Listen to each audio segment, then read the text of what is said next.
হবে পুলক শরীরা হরি হরি বলিতে না यनय বাবে নীরা। গৌরাঙ্গা বলিতে হবে পুলক শরীরা हरि हरि बोलिते नयन बवे नहीं गड़बड़ा गया प्रभु। हरि हरि बोलिते नयने বাবে नीरा।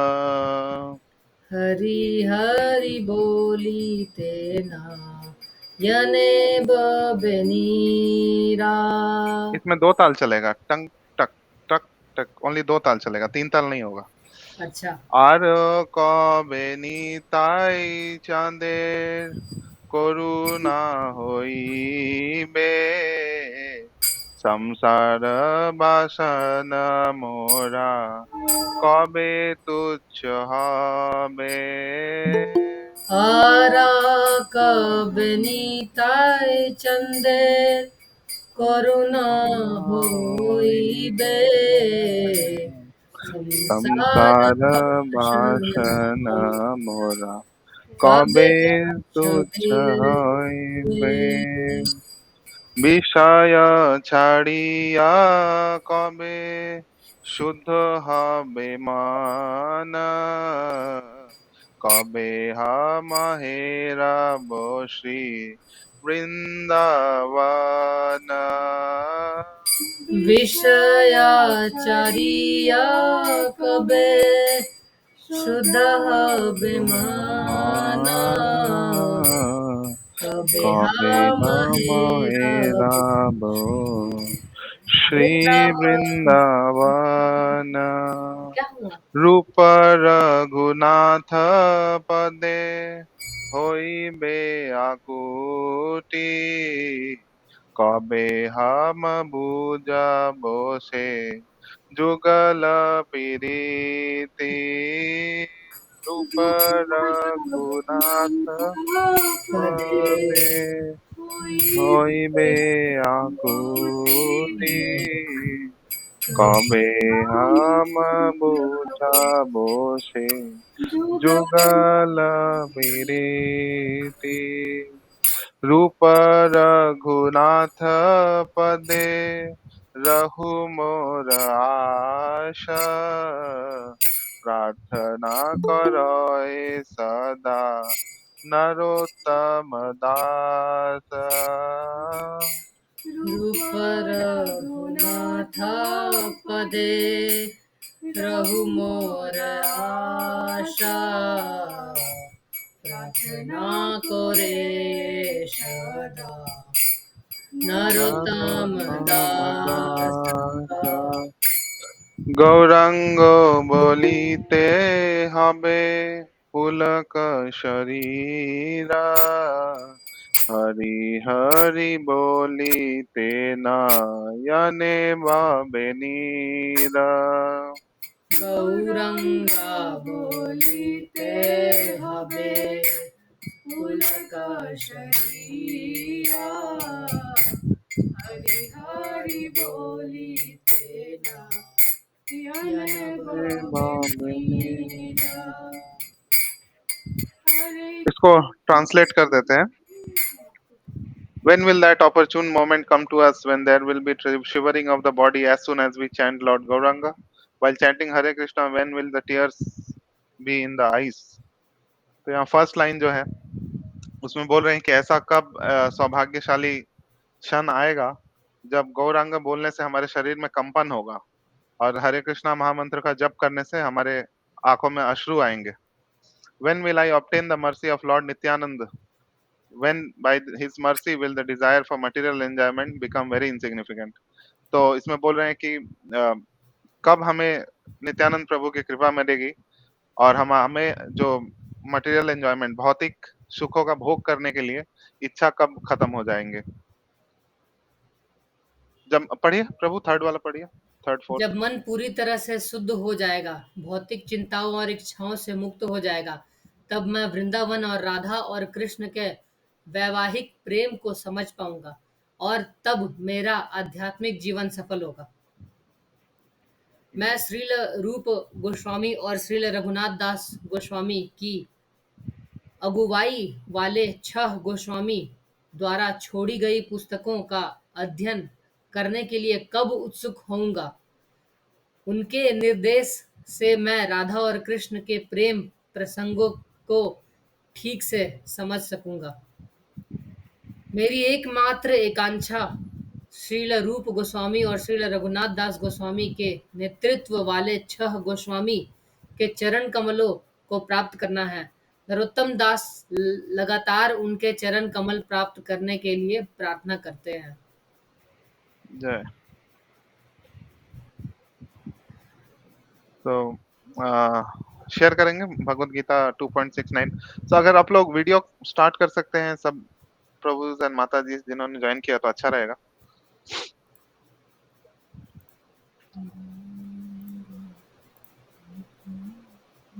भगवत गीता चैप्टर 2 द्वितीय अध्याय 69 नंबर श्लोक। तो प्रभु जी इसको शेयर कर रहे हैं स्क्रीन पे। हाँ, कर और दी। प्रभु आपके पास गीता है? हाँ, हाँ, वहां से पढ़िएगा जब ट्रांसलेशन पर पट पढ़ना होगा। ये ट्रांसलेशन मतलब इसका हिंदी ठीक है। नहीं रहता ऑनलाइन। ठीक है, हाँ प्रभु। थोड़ा स्क्रीन और नीचे कर दीजिए। या निशा सर्वभूतानां, मेरे पीछे पीछे बोलिए। या या निशा निशा सर्वभूतानां या निशा सर्वभूतानां तस्यां जागृति संयमी तस्यां जागृति संयमी यस्यां जागृति भूतानि यस्यां जागृति भूतानि सा निशा पश्यतो मुने। स निशा पश्यतो मुने। या निशा सर्वभूतानां या निशा सर्वभूतानां तस्यां जागृति संयमी तस्यां जागृति संयमी यस्यां जागृति भूतानि यस्यां जागृति भूतानि सा निशा पश्यतो मुने। स निशा पश्यतो मुने। या निशा सर्वभूतानां या निशा सर्वभूतानां तस्यां जागृति संयमी तस्यां जागृति संयमी यस्यां जागृति भूतानि यस्यां जागृति भूतानि सा निशा पश्यतो मुने। स निशा पश्यतो मुने। नेक्स्ट वाला भी पढ़ लेते हैं फिर आप लोग ओके आप लोग कोई रीड करना चाहते हैं कोई तो कर सकते हैं।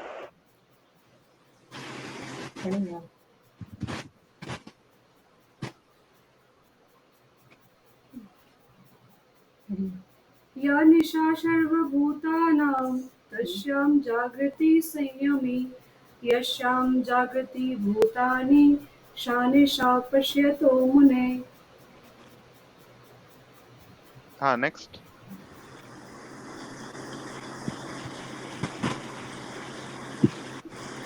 या निशा सर्वभूतानां यस्यां जागृति संयमी यस्यां जागृति भूतानि सा निशा पश्यतो मुने। और कोई?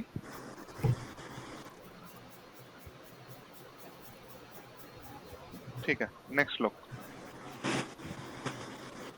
अपूर्यमानम् अचल प्रतिष्ठम् अपूर्यमानम् अचल प्रतिष्ठम् समुद्रम् मापा प्रविशन्ति यद्वत् समुद्रं मापः प्रविशन्ति यद्वत् तद्वत् कामायं प्रविशन्ति सर्वे तद्वत् कामायं प्रविशन्ति सर्वे।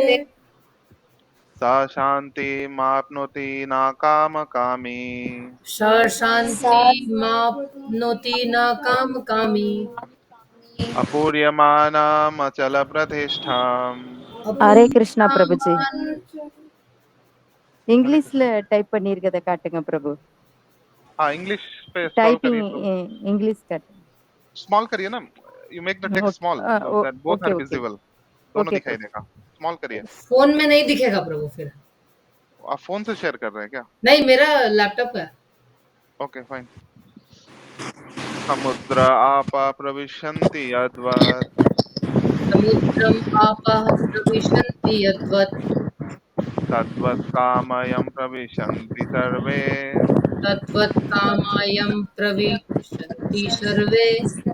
स शान्तिमाप्नोति न कामकामी। स शान्तिम् आप्नोति न कामकामी। अपूर्यमानमचलप्रतिष्ठाम् समुद्रम् आपा प्रविशन्ति यद्वत् समुद्रमाप्य प्रविशन्ति यद्वत् तद्वत् कामयं प्रविशन्ति सर्वे तद्वत् कामयं प्रविशन्ति सर्वे। स शान्तिमाप्नोति न कामकामी। स शान्तिम् आप्नोति न कामकामी। कोई रिपीट करना चाहेंगे?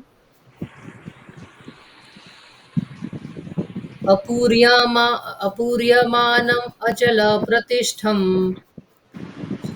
अपूर्यमानमचलप्रतिष्ठम् समुद्रम् आपः प्रविशन्ति यद्वत् समुद्रमापा प्रविशन्ति यद्वत् यद्वत् तद्वत् कामयं प्रविशन्ति सर्वे। तद्वत् तद्वत् कामयं कामयं प्रविशन्ति प्रविशन्ति सर्वे सर्वे। स शान्तिम् आप्नोति न कामकामी। स स शान्तिमाप्नोति न शान्तिमाप्नोति न कामकामी। कामकामी। ओके तो इसका 2.69 ट्रांसलेशन और परपट पढ़िए दीप प्रभु।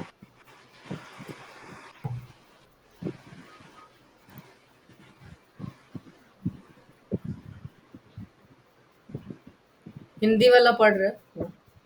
हम्म, पढ़िए, आप पढ़िए ना।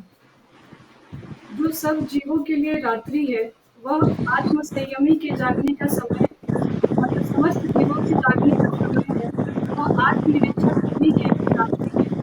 साउंड नहीं आ रहा तात्पर्य क्लियर। प्रभु सबको म्यूट कर सकते हैं क्या? कर दिए कर।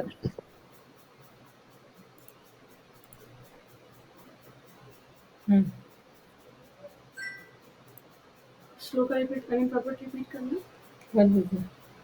जो सब जीवों के लिए रात्रि है वह आत्म संयमी के जागने का समय है, और जो समस्त जीवों के जागने का समय है वह आत्मनिरीक्षक मुनि के लिए रात्रि है। तात्पर्य: बुद्धिमान मनुष्य की दो श्रेणियां हैं। एक श्रेणी के मनुष्य इंद्र तृप्ति के लिए भौतिक कार्य करने में निपुण होते हैं, और दूसरी श्रेणी के मनुष्य आत्मनिरीक्षक हैं, जो आत्म साक्षात्कार के अनुशीलन के लिए जागते हैं। विचारमान पुरुषों या आत्मनिरीक्षक मुनि के कार्य भौतिकता में लीन तीन पुरुषों के लिए रात्रि के समान है। भौतिकता में लीन पुरुषों के लिए रात्रि के समान है। भौतिकतावादी व्यक्ति ऐसी रात्रि में अनभिज्ञता के कारण आत्म साक्षात्कार के प्रति सोए रहते हैं। आत्मनिरीक्षक मुनि भौतिकतावादी पुरुषों की रात्रि में जागे रहते हैं। मुनि को आध्यात्मिक अनुशीलन की क्रमिक उन्नति में दिव्य आनंद का अनुभव होता है, किंतु भौतिकवादी कार्यों में लगा व्यक्ति आत्म साक्षात्कार के प्रति सोया रहकर अनेक प्रकार के इंद्रिय सुखों का स्वप्न देखता है, और उसी सुप्तावस्था में कभी सुख तो कभी दुख का अनुभव करता है। आत्मनिरीक्षक मनुष्य भौतिक सुख तथा दुख के प्रति अन्य मनस्क रहता है। वह भौतिक घातों से अविचलित रहकर आत्म साक्षात्कार के कार्यों में लगा रहता है। ओके सो 70 नंबर श्लोक। आपूर्यमानम नित्य परिपूर्ण अचल प्रतिष्ठम दृढ़ता पूर्वक स्थित समुद्रम समुद्र में आप नदियां प्रविशंति प्रवेश करती है यद्वत जिस प्रकार तद्वत उसी प्रकार काम इच्छाएं यम जिसमें प्रविशंति प्रवेश करती है सर्वे सभी सह वह व्यक्ति शांति आपनोति प्राप्त करता है ना नहीं कामकामी इच्छाओं को पूरा करने का इच्छुक। ट्रांसलेशन और purport by his divine grace AC भक्ति वेदांत स्वामी श्रील प्रभुपाद। जो पुरुष समुद्र में निरंतर प्रवेश करती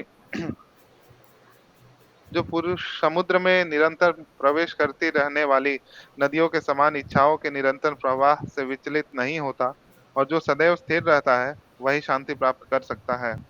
वह नहीं जो ऐसी इच्छाओं को तुष्ट करने की चेष्टा करता हो।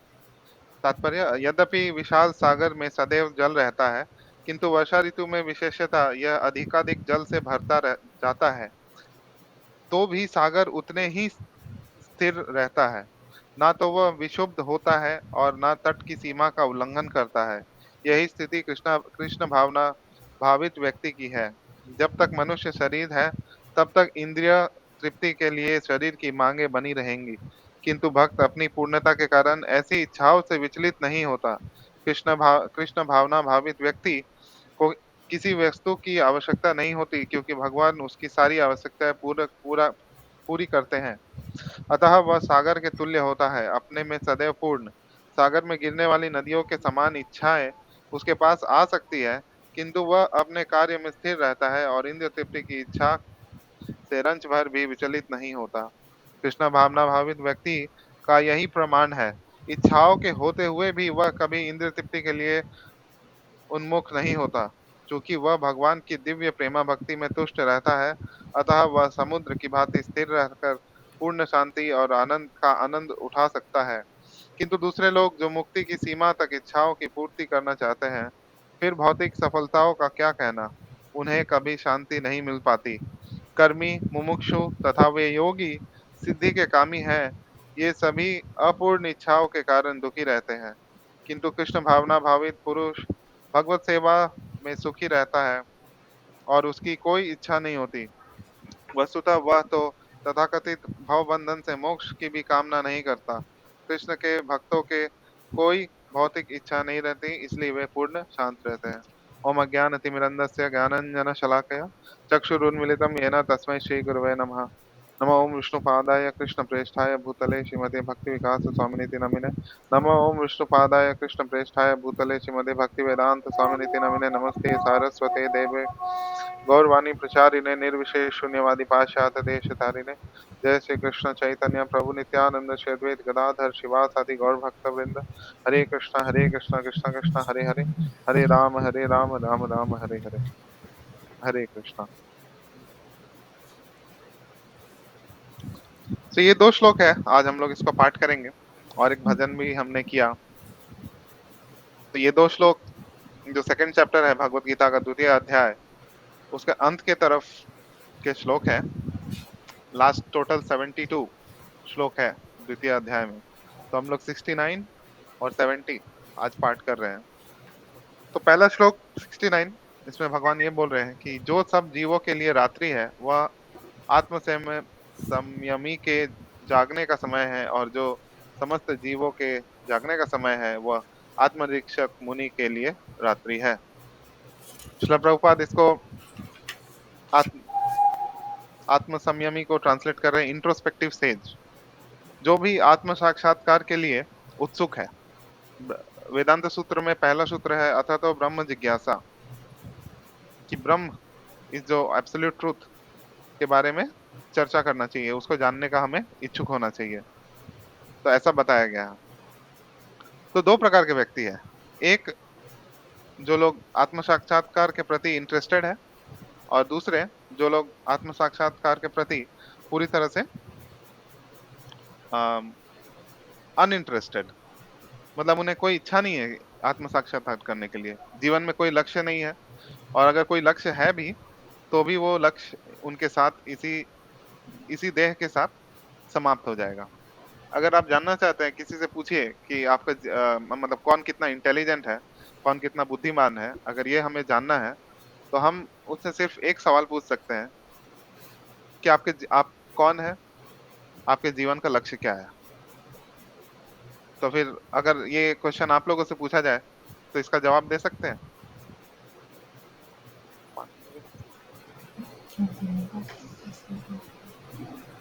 दीप प्रभु, पूजा माता दी, अंकिता माता जी, कोई बता सकते हैं कि अगर आपसे कोई पूछे कि आप कौन है और जीवन का लक्ष्य क्या है, तो उसका उत्तर क्या होगा? हम तो है प्रभु जीवेर रूप होए कृष्णेर नित्य दास। तो हमारा ओरिजिनल स्वरूप तो यही है कि हम लोग भगवान के नित्य सेवक है, हम्म, और लक्ष्य यही होना चाहिए कि हमें कृष्ण प्रेम का प्राप्ति करना है। जो संबंध हम भगवान से, हमारा जो संबंध टूट चुका है, जिसे हम भूल चुके हैं, उसे पुनः स्थापित करना है और उनका प्रेम प्राप्त करना है। हम्म, ओके, ये करेक्ट आंसर है। और कोई बोलना चाहेंगे? क्योंकि ये प्रभु मतलब ऐसे लक्ष्य तो छोटे मोटे लोग से आप सबसे पूछेंगे तो सब अपना अपना अलग अलग लक्ष्य बताएंगे, हाँ, तो इसलिए लेकिन मैंने वो जैसे प्राप्त कहा, करने के बाद वो फिर चेंज हो जाएगा, चेंज हो जाएगा और इस देह के साथ समाप्त हो जाएगा। समाप्त हो जाएगा। इसका मतलब ये है कि वो जीवन का लक्ष्य नहीं है, ह्यूमन फॉर्म का लक्ष्य नहीं है। Exactly, correct.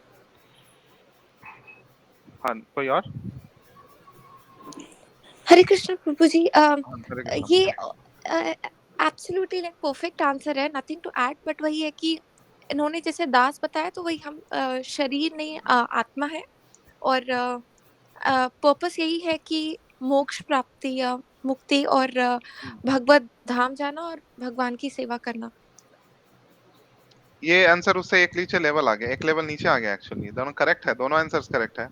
लेकिन सेकंड श्लोक में देखिए, आपने जैसे बोला मोक्ष प्राप्ति करना, उसको श्रील प्रभुपाद यहाँ पे काट रहे हैं एक्चुअली। नेक्स्ट नेक्स्ट श्लोक में आएगा वो मैं एक्सप्लेन ओके। करूंगा जब आएगा तो।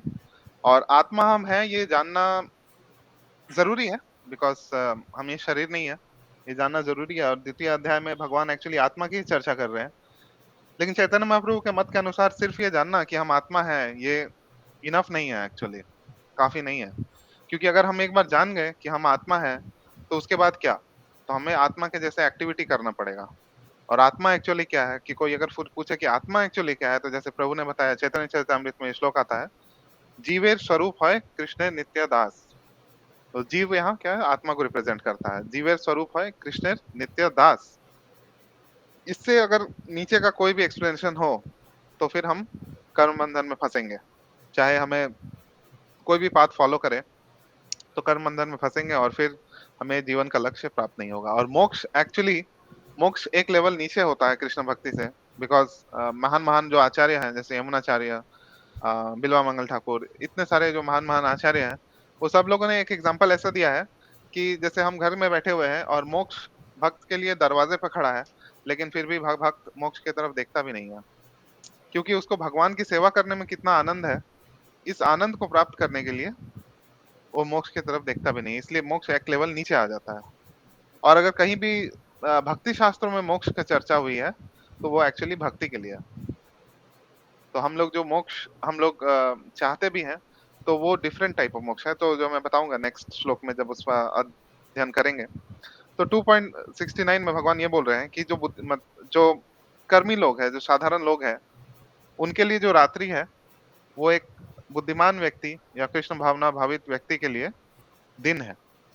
और जो एक कर्मी के लिए दिन है, वो एक कृष्ण भावना भावित व्यक्ति के लिए रात्रि है। तो इसका मतलब क्या हो सकता है? दो तीन तरह के इसके मतलब हो सकते हैं। एक जो श्रील प्रभुपाद ने बताया है, रात्रि का मतलब क्या होता है? रात्रि का मतलब होता है जहाँ जब जब जीवों को निद्रा आती है, निद्रा। तो निद्रा तो एक शरीर के लेवल का निद्रा है, नींद आना। दूसरा एक निद्रा क्या है, जो स्पिरिचुअल एक्टिविटी, जो आत्म साक्षात्कार के प्रति अंधा हो जाना, उसे भी निद्रा कहते हैं, उसको भी नींद कहते हैं। तो आप देखेंगे कि वस्तुतः इस जगत में ज्यादा से ज्यादा लोग जो हैं, वो इसी प्रकार के निद्रा में है। और अगर आप किसी को उठाने की चेष्टा करेंगे, तो वो एक्चुअली इस निद्रा में भी नहीं है, इस निद्रा में होने का नाटक कर रहे हैं। तो हम्म। ऐसे कहा जाता है ना कि कोई अगर सो रहा है तो उसको उठा सकते हैं, लेकिन अगर कोई सोने का नाटक कर रहा है, तो उसको जगाना बहुत मुश्किल है। तो बहुत सारे भक्त प्रचार करते हैं, ऐसे लोगों को जाकर बोलते हैं कि आप वास्तविक सुख में नहीं है, आप वास्तविक सुख की प्राप्ति करिए, भक्ति करिए, आत्म साक्षात्कार के लिए प्रयत्न करिए, जिसके लिए ये मनुष्य देह मिला है। क्योंकि अगर आप बैठ के भी देखेंगे, और कोई अगर इंटेलिजेंट है और बुद्धिमान है, तो बैठ के भी अगर आप अपना एक पेन पेपर में लिखना स्टार्ट करिए, तो जीवन के सारे लक्ष्य जो हैं, वो इस देह के साथ समाप्त हो जाएंगे। लेकिन एक चीज का हम अनुभव कर सकते हैं कि 5 साल पहले मैं जो व्यक्ति था, और 10 साल के बाद, 15 साल के बाद, 20 साल के बाद, 25 साल के बाद, 30 साल के बाद वो व्यक्ति चेंज नहीं हो रहा है, लेकिन ये शरीर चेंज हो रहा है। भगवान यही बताते हैं कि अंदर में जो देही है, देह तो चेंज हो रहा है, लेकिन देह ही चेंज नहीं हो रहा है।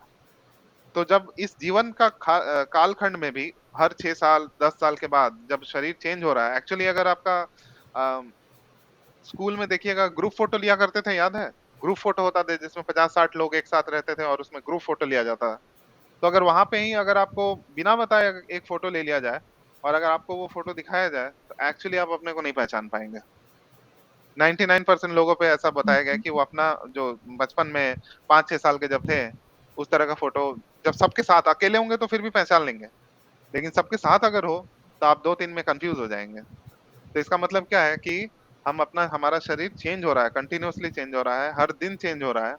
तो भगवान यही गीता में इससे पहले श्लोकों में बताते हैं कि जब इस देह में रहते हुए जब देह का परिवर्तन हो रहा है तो मृत्यु के बाद एक नया देह नहीं मिलेगा, ये कहना एक्चुअली मूर्खता है।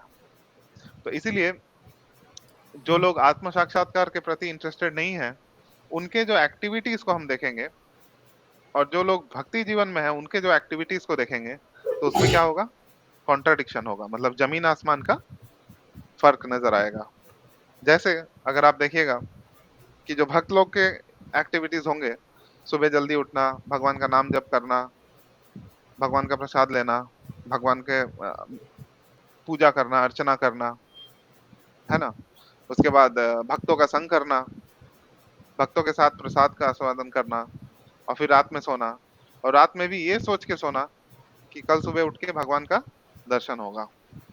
तो आप अगर यही एक्टिविटी अगर दूसरे लोगों का देखेंगे तो उसमें कोई भी फिक्स्ड चीजें नहीं है। जैसे आप देखिए अगर कोई जॉब कर रहा है या फिर कोई बड़े सिटीज में रह रहा है तो उनका जो दिनचर्या होगा इससे कम्प्लीटली उल्टा होगा। लेट से उठना है, उठ के जो भी मिले खा लेना है, हाँ, उसके बाद किसी के साथ भी संग करना है। वो होता है ना आजकल 1 minute friend, 2 minute friend, 1 night, इस तरह के जो चीजें होते हैं। और जीवन में जो जीभा है उस पर बिल्कुल भी नियंत्रण नहीं होना, कुछ भी खाना, कुछ भी पीना, इस तरह की एक्टिविटीज होंगे। प्रसादम क्या होता है उसके बारे में उनको जानकारी ही नहीं है। भगवान के सेवा क्यों करना चाहिए, आप अगर देखेंगे भी जो लोग सो कॉल्ड हिंदू बैकग्राउंड से आते हैं, भगवान के पूजा करते हैं क्योंकि बचपन से उन्हें सिखाया गया कि ऐसा करना अच्छा होता है, लेकिन अगर आप उनसे पूछेंगे लॉजिकली कि क्यों करना है तो फिर इसका कोई उत्तर नहीं दे पाएंगे। तो एक जो कृष्ण भावना भावित व्यक्ति है, कृष्ण भावना भावित व्यक्ति, उसका ये लक्षण है कि वो कृष्ण के आज्ञा के अनुसार चलता है, अपने मन मन मुताबिक नहीं चलता है। क्योंकि जैसा प्रभु ने बताया जीवेर स्वरूप है कृष्ण नित्य दास, और एक दास का क्या सेवा क्या ड्यूटी होता है कि वो अपने मालिक का कथनों का फॉलो करेगा। जैसे हम लोग जैसे बोलते हैं कि हम लोग किसके फॉलोअर है, हम लोग श्रील प्रभुपाद के फॉलोअर है, ठीक है, ऐसा हम बोलते हैं। लेकिन अगर हम फिर श्रील प्रभुपाद जो भी चीजें हम सिखा रहे हैं गीता के थ्रू, भागवत के थ्रू, अपने इंस्ट्रक्शन के थ्रू, लेटर्स के थ्रू, बुक्स के थ्रू, उसका पालन अगर हम नहीं करते हैं और फिर चारों तरफ जाकर बोलते हैं कि हम श्रील प्रभुपाद के फॉलोअर हैं, तो ये कैसा फॉलोअर हुआ? ये एक वैसा ही फॉलोअर हुआ कि जैसे पति है, पत्नी है, पति बोलती है कि मैं अपने हस्बैंड से बहुत प्रेम करती हूँ, लेकिन हस्बैंड कुछ भी करने को बोलता है तो वो बोलती है वो मैं नहीं फॉलो करूंगी। तो फिर ये तो एक्चुअली हिपोक्रेसी है। तो इसीलिए अगर हम एक्टिविटीज देखेंगे तो जो बाहरी लोग हैं जो भक्ति में नहीं है या आत्मा साक्षात्कार के लाइन में नहीं है, वो लोग कैसे ट्रीट करते हैं, वो सोचते हैं भक्त पागल है, और भक्त सोचते हैं वो पागल है, ऐसा ही चलता है। लेकिन अगर शास्त्रों के हिसाब से देखा जाए तो वो लोग पागल है, क्योंकि उनके जीवन में थोड़ा भी आत्म साक्षात्कार का कोई अंश मात्र भी नहीं है। तो इसीलिए यहाँ पे भगवान ये दिखाने का कोशिश कर रहे हैं, रात्रि और दिन के माध्यम से ये दिखा रहे हैं कि कितना ज्यादा फर्क है, कितना ज्यादा डिफरेंस है दोनों के जीवन काल में। एक है जो इंद्रिय निग्रह करने का कोशिश कर रहा है, इन सेंस कंट्रोल करने की चेष्टा कर रहा है, और एक है जो सेंस कंट्रोल के बारे में सोचता भी नहीं है। मतलब उसे ऐसा लगता है कि सेंस कंट्रोल क्यों ही करना है, मतलब इससे क्या फायदा होगा, इंद्रिय निग्रहण ये सब क्या होता है। अगर आप किसी को जाके बोलेंगे भी कि आप जनरली जैसे भक्त लोग प्रीचिंग करने जाते हैं तो क्या बोलते हैं कि आप सुख में नहीं है, एक्चुअल सुख में नहीं है, हाँ, आप सुख में आइए, लेकिन लोग क्या बोलेंगे? हम तो सुख में हैं। क्यों? क्योंकि वो दैहिक सुख के लेवल पे हैं। आहार, निद्रा, भय, मैथुन, यही है ना, जो पशु पशु के कार्य है, वो करते हैं और उसमें उन्हें बहुत संतुष्टि मिलता है, आनंद मिलता है। तो सुख भी, जैसे भगवान 18वें चैप्टर में बताएंगे डिटेल्स में, सुख भी 3 प्रकार का होता है, सात्विक, राजसिक और तामसिक। 3 प्रकार के सुख होते हैं। क्या-क्या? सात्विक, राजसिक और तामसिक। तो सात्विक सुख कैसा होता है? कोई बता सकते हैं कि सात्विक सुख कैसा होगा? मैं ऐसे क्वेश्चंस कर रहा हूँ ताकि आप लोग भी इन्वॉल्व हो जाएं। सात्विक सुख कैसा सुख होता है? एनीवन? हम तो सोच रहे थे प्रभु, भौतिक सुख और आध्यात्मिक सुख, हर ये सेम हाँ, चीज है। लेकिन भौतिक लेवल पे भी 3 होते हैं। अच्छा। कोई भी चीज अगर भौतिक है, तो वो 3 डिवीजन, तीन, उसका हाँ, 3 तीन लेवल हो गुणों से जाएगा। प्रभावित होगा। सात्विक, राजसिक और तामसिक। और जो भी सात्विक आध्यात्मिक है, वो शुद्ध सत्व हो जाएगा। हाँ, सात्विक माता जी प्रभु जी बोलिए। शायद वो होगा जो लाइक अपने लाइफ में थोड़ा-सा अनुशासन रखते हो, थोड़ा-सा नहीं, आई मीन अनुशासित रहते हो, एक रूल रेगुलेशन और करेक्ट। काइंड ऑफ कह सकते हैं धर्म या कर्तव्य जो भी उन्हें लगता है उसको पालन करते हुए एक अपनी जीवन शैली को वैसे रखते हैं, अपना खान-पान या सारी कुछ तो वो सत्वगुण में रहते हैं, तो हुँ, उनका सात्विक सुख उन्हें वो करके अच्छा लगता है, तो हम वो कह सकते हैं। करेक्ट, करेक्ट है। सो भगवान इसको 18वें चैप्टर में ऐसे बता रहे हैं कि ऐसा सुख जो शुरू में विष के समान लगे और बाद में अमृत के तुल्य हो, उसको ये सात्विक सुख कहते हैं। अभी आप देखिए, अगर रूल्स रेगुलेशन फॉलो करना पड़े, rules rules rules follow follow, सुबह मंगल आरती, चैंटिंग, प्रसाद, हर चीज टाइमिंग, बुक रीडिंग, अगर आपको बार बार कोई बोले तो स्टार्टिंग में कैसा लगेगा? विष के समान लगेगा। अगर आपको ऐसा नहीं लगेगा कि किसी ने बंधन में बांध दिया है पूरा, क्या रूल्स हमेशा फॉलो करना है, रोज सुबह उठना है, या क्या क्यों उठना है मंगल आरती के लिए, क्यों बुक्स पढ़ना है, क्यों चैंटिंग करना है, इस तरह का फीलिंग आएगा। लेकिन भगवान क्या बोल रहे हैं कि स्टार्टिंग में तो थोड़ा डिफिकल्टी है, थोड़ा सा विष के समान लग रहा है, लेकिन बाद में ये अमृत के समान होगा। तो अगर आप देखेंगे जो लोग लॉन्ग टर्म फॉलो कर रहे हैं, जैसे गुरु महाराज, या फिर जो बहुत महान महान भक्त हैं, जो लोग 20 साल, 25 साल, 15 साल इस तरह से फॉलो कर रहे हैं, रूल्स रेगुलेशन को फॉलो किए जा रहे हैं, आप देखेंगे कि वो सुख का अनुभव करते हैं। और वो सुख कौन से लेवल पे है? देह के लेवल पे नहीं है, वो आध्यात्मिक सुख है। भगवान भी ऐसे बोल रहे हैं, एवं प्रसन्न मनसो, मन प्रसन्न हो जाएगा। तो मन को प्रसन्न करने का ये एक तरीका है। तो ये सात्विक सुख का लक्षण है। दूसरा लक्षण क्या है? राजसिक। कोई बता सकता है कि राजसिक सुख कैसा होता है? यही प्रभु, जैसे अपने काम वाम, जैसे डेली एक्टिविटीज कर रहे हैं, जो ऑफिस जा रहे हैं, अपने ही काम को ही बहुत अच्छे से कर रहे हैं हुँ, और उसमें ही सुख पा रहे हैं, उस टाइप का हुँ, कुछ, जिससे करेक्ट। मतलब जो क्रिएशन से रिलेटेड हो, कुछ काम, हुँ, एक्टिविटीज। यस। अंकिता माता जी या तनु मध्या माता जी, कोई और भी आंसर कर सकते हैं? कृष्ण राजसिक सुख प्रभु। कैसा होगा? हाँ, हरे कृष्ण, दंडवत यस, प्रणाम। यस माता जी।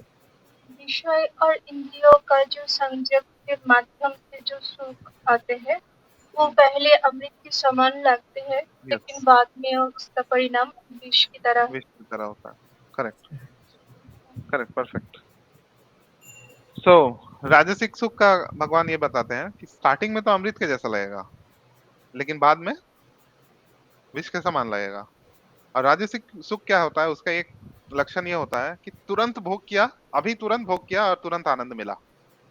अभी भोग किया, अभी आनंद मिला। जैसे मान लीजिए अत्याहार कर रहा है, किसी को कोई स्वीट्स खाना बहुत ज़्यादा पसंद है, तो अभी खा लिया, बहुत ज़्यादा अत्याहार कर लिया, तो इमीडिएटली तो आनंद मिला, लेकिन बाद में वो विष के समान होगा। एक तो आपको शरीर के लेवल पे बहुत सारे डिजीजेज़ होंगे। दूसरा, मान लीजिए किसी को स्त्री-पुरुष संग, जो अवैध संग है, मैरिज के बाहर ऐसा संग है, तो ऐसा किया तो क्या होगा? इमीडिएटली सुख का भोग, उन्हें आनंद प्राप्त होगा, लेकिन बाद में क्या होगा? विष के समान लगेगा। और प्रैक्टिकली ऐसा होता भी है, देखा है हमने। तो भगवान ये बोल रहे हैं कि लेकिन ऐसा भी हो सकता है कि ज्यादातर लोग तो ये ऐसा ही कर रहे हैं, तो उन्हें तो विष दिखाई नहीं दे रहा है। तो अगर आप प्रीचिंग करने जाएंगे, किसी को ऐसा बताएंगे कि इमीडिएटली, तो फिर वो बोलेंगे कि ठीक है ना, 20 साल के बाद होगा, सिगरेट अभी पी लेते हैं, अभी ये कर लेते हैं, तो अभी कहाँ कुछ हो रहा है। इमीडिएटली तो कुछ नहीं हो रहा है उनको, सुख का ही अनुभव हो रहा है। तो एक्चुअली राजसिक सुख का लक्षण ये है कि आपको कुछ समय के बाद हर चीज में बोरियत फील होने लगेगा, बोर होने लगेंगे। अगर आप देखें बहुत ज्यादा स्त्री पुरुष इलिसिट अफेयर्स अगर कोई करेंगे तो वो फिर स्त्री या पुरुष एक पार्टनर से सेटिस्फाई हो ही नहीं सकते हैं। अनलिमिटेड चले जाएंगे, वो बोर होते रहेंगे कंटिन्यूअसली। या फिर कोई मान लीजिए कोई एक एक्टिविटी कर रहा है, जैसे उसको अपने ऑफिस के कार्यों में बहुत ज्यादा मजा आ रहा है, फिर कुछ दिन के बाद वो मजा खत्म हो जाएगा, बोरियत फील होने लगेगा। तो फिर क्या बोलेंगे, अभी ये काम में मजा नहीं आ रहा, अभी कुछ और करते हैं। ये लक्षण आपने देखा होगा मैक्सिमम लोगों में। तो ये सात्विक सुख का लक्षण नहीं है, राजसिक सुख का लक्षण है कि अभी चेंज करो, इमीडिएटली चेंज करो। रूल्स रेगुलेशन नहीं, एक दिन फॉलो करा, ये रूल चेंज कर दो, वो रेगुलेशन चेंज कर दो, बुक ये नहीं अभी छोड़ दो, ये चेंज कर दो। ये सब राजसिक सुख का लक्षण है। और आखिरी क्या है, लास्ट है तामसिक। तो तामसिक में सुख में वो तो शुरू से ही विष है और अंत में भी विष है, जैसे कि मदिरा पान करना, ठीक है, या फिर गंदी हैबिट्स को इनकलकेट करना। जो आत्म साक्षात्कार और इस जीवन के प्रति भी जिसका कोई लक्ष्य नहीं है और दैहिक स्तर पे भी कोई लक्ष्य नहीं है, तो वो तामसिक सुख है। अगर आप देखेंगे, जैसे एक टिपिकल एग्जांपल मैं देता हूँ, तो ऑफिसेज में अगर जाएंगे, जनरली यहाँ पे सब लोग वर्किंग है, तो आपको बाहर से ऑफिस बहुत क्लीन लगेगा, इजंट इट? जो आईटी ऑफिसेज होते हैं, यू विल मतलब आप ऐसा देखोगे कि बहुत ज्यादा साफ है। मतलब आपको वो साफ सफाई, नीटनेस, क्लीनलीनेस देख के आपको बहुत आनंद लगेगा कि वाह कितना साफ है ये ऑफिस। कोई भी कंपनी, बड़ा बड़ा मल्टीनेशनल कंपनीज का नाम ले लीजिए, बहुत साफ सफाई लगेगा। मुझे भी ऐसा लगता था, लेकिन जब भक्ति जीवन में मैंने आया, मैंने देखा okay, so after passing stool, मतलब हाथ नहीं धोते हैं, नहाते नहीं है, even they use toilet paper. तो ये क्या है, कहाँ है क्लीनलीनेस? वो बाहर से सिर्फ चमका के रखा है, तो इसको रजोगुण में रखा है, रजोगुण में, इसलिए वो इमीडिएटली दिखाई नहीं दे रहा है। तो एक्चुअली वो प्लेसेस सबसे ज्यादा गंदे होते हैं। मतलब यू का आप हाथ भी नहीं मिलाएंगे किसी से। प्रैक्टिकली जब मैं ऑफिस जाता हूँ, मुझे किसी भी हाथ भी मिलाने की इच्छा नहीं होती अंदर से, क्योंकि पूरी तरह से हमारा शरीर कॉन्टेमिनेट हो जाएगा। तो इस तरह की चीजें, ये राजसिक एनवायरनमेंट है, तो वो हम समझ सकते हैं। गीता इसलिए बहुत प्रैक्टिकल बुक है। गीता से हर चीज आप देख सकते हैं। तो गीता क्या हमें चक्षु, जैसे हमने क्लास से पहले क्या पढ़ा, ओम अज्ञान तिमिरांधस्य ज्ञानांजन शलाकया, जो हमें भगवान के नॉलेज के थ्रू देखने के लिए ये गीता दिया है भगवान ने, कि मेरे थ्रू तुम देखो इस संसार को, तब तुम्हें समझ में आएगा कि वास्तविकता क्या है और फॉल्स रियलिटी क्या है, फॉल्स। तो आप जैसे देखिए, चांद चांद का जो मिशन है, बहुत लोग चांद पे गए, भारत भी गए, तो उसमें क्या है, जितने भी कर्मी लोग हैं, जो भी आत्म साक्षात्कार में इंटरेस्टेड नहीं है, और सो कॉल्ड जो लोग थोड़ा मोड़ा इंटरेस्टेड हैं, वो भी बहुत ज्यादा अप्रिशिएट करते हैं कि वाह कितना बड़ा बात है, चांद पे चले गए। शिला प्रभुपाद जब थे, उसी टाइम अमेरिका और रशिया उस टाइम चांद मून मिशन कर रहा था। तो प्रभुपाद ने यही बोला कि अल्टीमेटली तो वहां जाके भी तो यही करने वाले हो, आहार निद्रा भय मैथुन। तो फिर वहां रहो यहाँ रहो, बात तो बराबर है। इतना ज्यादा पैसा फूक दिया वहां जाके, तो ये कोई इंटेलिजेंट नहीं है। एक एक प्लेनेट है हमारे लिए और उसको ही बर्बाद कर दिया, और फिर मून पे भी जाके उसको भी बर्बाद करेंगे, वहां जाके भी तो यही एक्टिविटीज करने वाले हैं हम। तो इसका जरा भी ज्ञान नहीं है लोगों को। तो इसी को बोल रहे हैं कि वो लोग निद्रा में है, निद्रा में भगवान एक और इस निद्रा को भगवान कब भंग करते हैं? मृत्यु सर्वहरश्चाहम, 18 चैप्टर भगवान भगवत गीता, भगवान बोल रहे हैं मृत्यु सर्वहरश्चाहम, मैं मृत्यु के रूप में आता हूँ, मृत्यु के रूप में आता हूँ। तो इसीलिए जब मृत्यु के रूप में भगवान आते हैं, तो ऐसे लोगों का अधोगति हो जाता है, क्योंकि वो भय होता है, उनको मृत्यु से बहुत ज्यादा भय होता है। तो जब भगवान भी मृत्यु के रूप में आते हैं, तो उन्हें भय होता है। लेकिन एक भक्त के लिए कैसा है, भक्त क्या जानता है, भगवान मृत्यु है, मृत्यु जो आ रहा है वो भी तो भगवान ही है। भगवान गीता में बोल रहे हैं मृत्यु सर्व हरश्च हम, हाँ अहम, मैं। इसीलिए भगवान के भक्तों को, कृष्ण के भक्तों को मृत्यु से जरा भी भय नहीं होता है, तो मृत्यु को भी हंसते हंसते एक्सेप्ट कर लेते हैं। तो इसी को यही नॉलेज दे रहे हैं भगवान। नेक्स्ट श्लोक में एक टिपिकल एनालॉजी, मतलब एक उदाहरण देकर भगवान समझा रहे हैं कि एक स्थितप्रज्ञ व्यक्ति जो भगवत गीता का पालन करता है, जो भगवान के आदेशों पर चलता है, जो शुद्ध भक्त है, उसका नेचर कैसा है। तो उसको समझाने के लिए भगवान एक उदाहरण दे रहे हैं कि जैसे आप देखिएगा वर्षा के काल में नदियां होती है, बहुत सारे नदियां अल्टीमेटली कहाँ जाते हैं, एंड में समुद्र में। समुद्र में गिरते हैं। तो आप देखिएगा वर्षा काल में नदियों में बाढ़ आ जाता है, लेकिन आपने कभी सुना है कि बहुत वर्षा हुआ इसलिए समुद्र में बाढ़ आ गया, या फिर समुद्र जो है अपना सीमा लांघ दिया? ऐसा आपने नहीं सुना होगा कभी भी। तो भगवान उसी को समझाने की कोशिश कर रहे हैं। ये जो नदियां हैं बहुत सारे इच्छाओं के जैसे है। अगर हम आंख बंद करके भी बैठे रहेंगे तो हमारे अंदर इच्छाओं की सृष्टि होते रहेंगे। 13 नंबर अध्याय में भगवान बोल रहे हैं कारणम गुण संगोस्या सद असद योनि जन्मसु। तो ये इच्छाओं की सृष्टि कैसे होती है? गुण के संपर्क में जब हम आते हैं, जब हम सत्वगुण के संपर्क में आते हैं एक तरह की इच्छा प्रकट पैदा होते हैं। रजोगुण के संपर्क में जब आते हैं तो एक प्रकार की इच्छाएं होती है, और जो तमोगुण में जब आते हैं तो एक प्रकार की इच्छाओं का जन्म होता है। तो ये सारी इच्छाएं जब एक व्यक्ति के अंदर आते हैं तब वो धीर शांत नहीं रह सकता है, नॉर्मल एक व्यक्ति। लेकिन कृष्ण भक्त क्या होगा, वो शांत रहेगा, क्योंकि उसे पता है कि जब मैं कृष्ण का दास हूं तो मेरा ड्यूटी क्या है, भगवान की सेवा करना है ना। तो इसीलिए वो शांत रहता है। तो ये जैसे मैंने एक श्लोक ओपन करके भी रखा है, यहाँ पे चैतन्य चरितामृत में आता है, कृष्ण भक्त निष्काम अतएव शांत, 19th चैप्टर 149 श्लोका चैतन्य चरितामृत। कृष्ण भक्त निष्काम अतएव शांत। कृष्ण भक्त जो होता है वो निष्काम होता है, उसके अंदर कोई भी भौतिक इच्छाएं नहीं होती है। कृष्ण भक्त इस चीज में नहीं लगा रहता है कि मुझे बहुत सारा प्रॉपर्टी बनाना है, मुझे बहुत ज्यादा एसेट बनाना है, मुझे बहुत ज्यादा सक्सेसफुल दिखना है। ऐसा इच्छा नहीं होता है कृष्ण भक्त के अंदर। और नेक्स्ट लाइन क्या लिख रहे हैं देखिए, यहाँ बहुत इंपॉर्टेंट है, भुक्ति मुक्ति सिद्धि कामी सकली अशांत।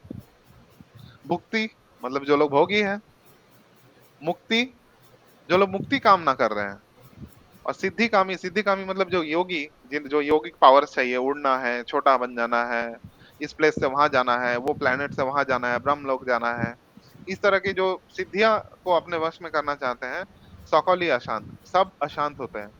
क्यों? क्योंकि उनके अंदर इच्छाएं हैं, भौतिक इच्छाएं हैं। तो भौतिक इच्छाओं होने के कारण वो अशांत हो जाता है। तो श्रील प्रभुपाद भी यहाँ लिख रहे हैं लास्ट में, कर्मी मुमुक्षु तथा वे योगी सिद्धि के कामी है, ये सभी अपूर्ण इच्छाओं के कारण दुखी रहते हैं। तो यहाँ शांति का और एक मतलब है। एक्चुअली जो मैंने बताया सत्वगुण का जो सुख का अनुभव होता है उसमें शांति होता है, सेटिस्फैक्शन होता है, सेटिस्फैक्शन का अनुभव होता है। तो सुख का और एक पर्याय वैसी शांति भी है। अनटिल एंड अनलेस हमें शांत रहेंगे, हमारा मन स्थिर रहेगा, तो सात्विक सुख का हम अनुभव तो नहीं कर पाएंगे, और जो आध्यात्मिक सुख है उसका अनुभव तो हम कभी भी नहीं कर पाएंगे। तो यहाँ इसलिए प्रभुपाद लिख रहे हैं कि इवन मुक्ति की इच्छा करना भी एक प्रकार का भौतिक इच्छा है। अब देखिए यहाँ लिख रहे हैं, किंतु दूसरे लोग जो मुक्ति की सीमा तक इच्छाओं की पूर्ति करना चाहते हैं, फिर भौतिक सफलताओं का क्या कहना। इसमें इसमें ये ऐसा एक लाइन मैंने जैसे लेक्चर में सुना कि हमारा टारगेट ये नहीं है कि हम बड़े बड़े ऋषि बन जाए, हमारे बड़े बड़े मुनि बन जाए, या क्योंकि आप देखिएगा हिस्ट्री में बहुत बड़े बड़े ऋषि मुनियों का भी पतन हुआ है। इसीलिए कृष्णा 10वें अध्याय में बोल रहे हैं कि बहुत सारे ऋषि लोग भी मुझे नहीं समझ पाए, महान महान ऋषि नहीं समझ पाए। क्यों? क्योंकि इच्छाओं के कारण। तो हमें क्या बनना है, राम जी की सेना में हमें क्या बनना है, एक ऋषि बनना है या एक बंदर बनना है? बताइए, कौन बताएंगे? बंदर बनना है। बंदर। बंदर बनना है। अभी अगर एक्चुअली योगी कोई यहाँ पे होता क्लास में तो उठ के चले जाता है एक्चुअली, कि बंदर बनाने का ट्रेनिंग दे रहे हैं। तो एक्चुअली बंदर बनना है, क्योंकि भगवान का सेवा करना है, अपना फिर घूमना है भगवान की सेवा में। रादर हम कि भगवान के वो बहुत बड़ा पोजीशन है, एक छोटा सा गिलहरी भी भगवान के लिए इतना सेवा करता है। अब देखिए हनुमान जी का कीर्ति भगवान ने इतना क्यों फैला दिया? हनुमान जी का कीर्ति किसने फैलाया है? हनुमान जी खुद ने फैलाया है, भगवान ने फैलाया, श्री राम ने फैलाया? श्री राम ने फैलाया। जो सुंदरकांड अगर आप मतलब रामचरितमानस या फिर मतलब रामायण से पढ़ेंगे सुंदरकांड, तो वहां पे दिखेगा कि हनुमान जी का इतना कीर्ति फैला, इतना कीर्ति फैला कि आज तक लोग देखिए उनका गुणगान करते हैं। तो भगवान क्या करते हैं, अपने भक्तों को ना चाहते हुए भी कीर्ति दे देते हैं, खुद क्रेडिट नहीं लेते हैं। अपने भक्तों को क्रेडिट दे देते हैं। तो प्रभुपाद एक लेक्चर में बोल रहे हैं कि बहुत लोग आके उनको बोलते हैं कि स्वामी जी आपने इतना फैला दिया, कृष्ण भक्ति, भगवान राम की भक्ति इतना ज्यादा फैला दिया, आपका कितना क्रेडिट है। तो प्रभुपाद ये नहीं बोलते हैं मेरा क्रेडिट है, वो बोलते हैं कि ये कृष्णा का क्रेडिट है। कृष्ण शक्ति बिना कोई भी ऐसा प्रचार नहीं कर सकता है। कृष्ण की शक्ति का आवेश जब तक नहीं होगा तब तक भगवत नाम का प्रचार नहीं हो पाएगा। तो हाँ, प्रभुपाद बोलते हैं कि क्योंकि मैंने ऐसा करा कि मैंने कृष्ण को सारा क्रेडिट दे दिया, इसलिए कृष्ण ने मुझे ख्याति दे दिया है।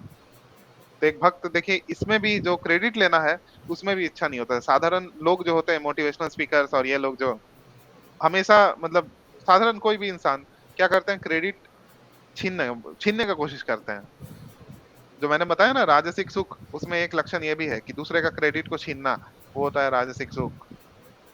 लेकिन एक भक्त के हृदय में क्या इच्छा होता है कि नहीं, मुझे दूसरे वैष्णवों को एक क्रेडिट देना है, मुझे भगवान को क्रेडिट देना है, कृष्णा को क्रेडिट देना है, भगवान राम को क्रेडिट देना है, खुद क्रेडिट नहीं लेना है। अगर खुद से क्रेडिट लिया तो वहां पे कर्म बंधन में फंस जाएंगे एक्चुअली। और दूसरा है क्योंकि वो लोग शुद्ध भक्ति, शुद्ध कृष्ण प्रेम प्रेम के स्तर पे हैं, इसीलिए वो क्रेडिट नहीं लेना चाहते हैं। जनरली आप देखिएगा आ, इस संसार के भी आप देखिएगा जो जड़ जगत एक हस्बैंड वाइफ भी होते हैं, तो अगर हस्बैंड ने कुछ अच्छा कुक कर दिया और वाइफ ने उन्हें क्रेडिट दिया तो वो नहीं लेते हैं, वो उल्टा क्रेडिट उनको देते हैं। या फिर वाइफ ने कुछ अच्छा किया, हस्बैंड उसका तारीफ कर रहा है तो वो हस्बैंड को क्रेडिट देते हैं। तो ये क्या है, एक प्रेम का लक्षण है, क्रेडिट देना ये प्रेम का लक्षण है। और अगर हम हर कार्य के लिए, हर सफलता के लिए भगवान को क्रेडिट दें, कृष्णा को क्रेडिट दें, तो हमारा परम कल्याण होगा। तो यहाँ पे यही बता रहे हैं कि इच्छा के आवेश होने के बाद भी, क्योंकि रंच मात्र भी उसमें भौतिक इंद्रियों का संग करने का कोई इच्छा नहीं होती, इसीलिए कृष्ण भक्त शांत रहता है। तो जैसे आप देखेंगे रामानुजाचार्य जो श्री संप्रदाय के बहुत बड़े आचार्य हैं, उसमें उनके गुरु हैं यमुनाचार्य। यमुनाचार्य क्या बोलते हैं कि मुझे जब भी स्त्री संग करने की इच्छा होती है तो मेरा मुख विकार हो जाता है, मतलब थूक आ जाता है, थूक।